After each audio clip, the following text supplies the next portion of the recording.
So kindly please bear with me and please excuse me humbly and peacefully.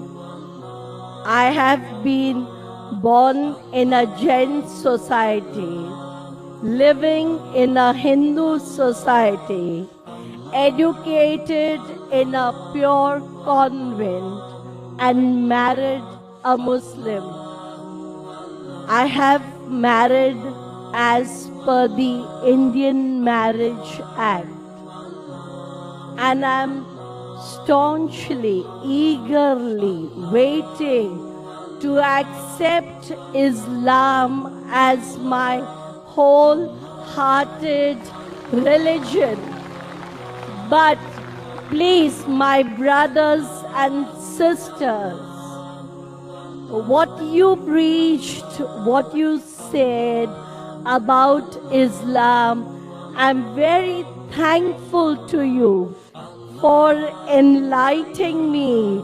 I am really reborn today, but what you preach and what you say and what is in Islam, excuse me, I don't find people practicing that wholeheartedly. They are not attracting me. Can you please give me a solution? Because when you speak of fundamentalism in Islam, it is positive. When you speak of intolerance, it's positive. But in practice, I don't find. So can you please guide me? Sister asked a very good question.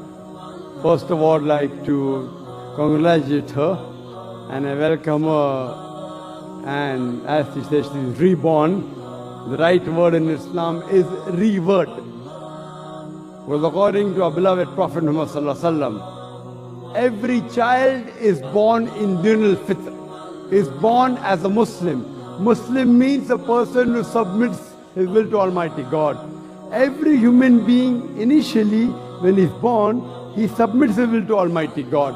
Later on, the Prophet said that he's influenced by the parents, by the elders, by the teachers. Then he may become a fire worshipper, may go on the wrong track. So therefore, when a person comes back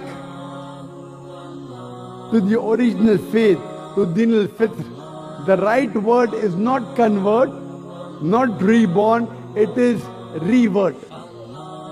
So sister, I welcome you back to this faith of peace and submitting your will to Almighty God.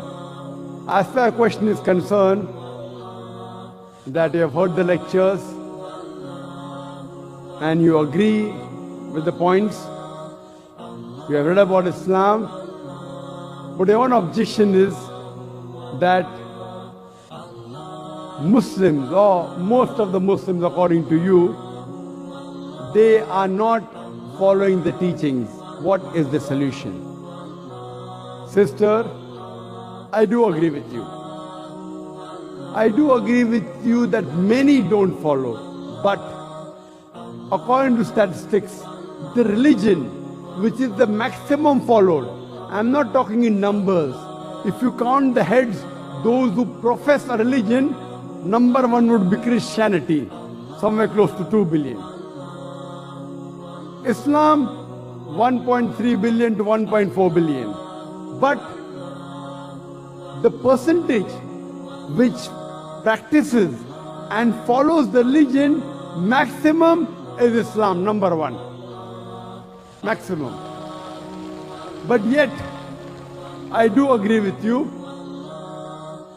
that in terms of numbers, because 1.3 billion followers, even if it be a small percentage, the numbers will run in millions of Muslims don't follow their religion.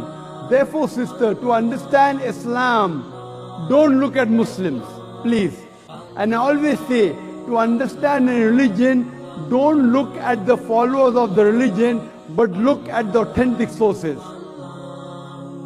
please don't look at me. Don't look at the Muslims around you. And I gave you the example of the car and the driver.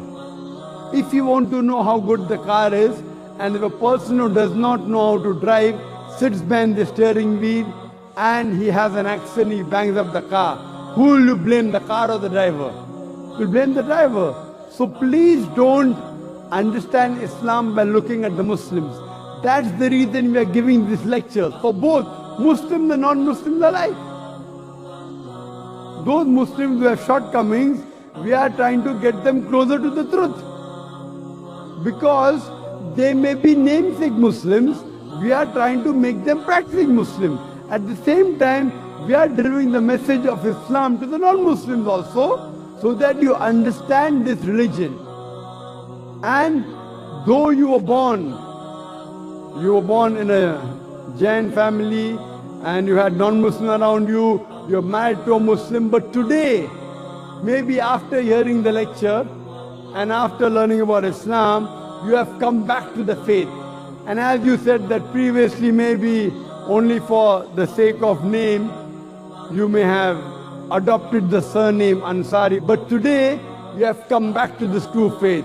And we congratulate you, sister. And please, sister, if you want to look at a Muslim to understand Islam, the best example is the last and final messenger, Prophet Muhammad, peace be upon him.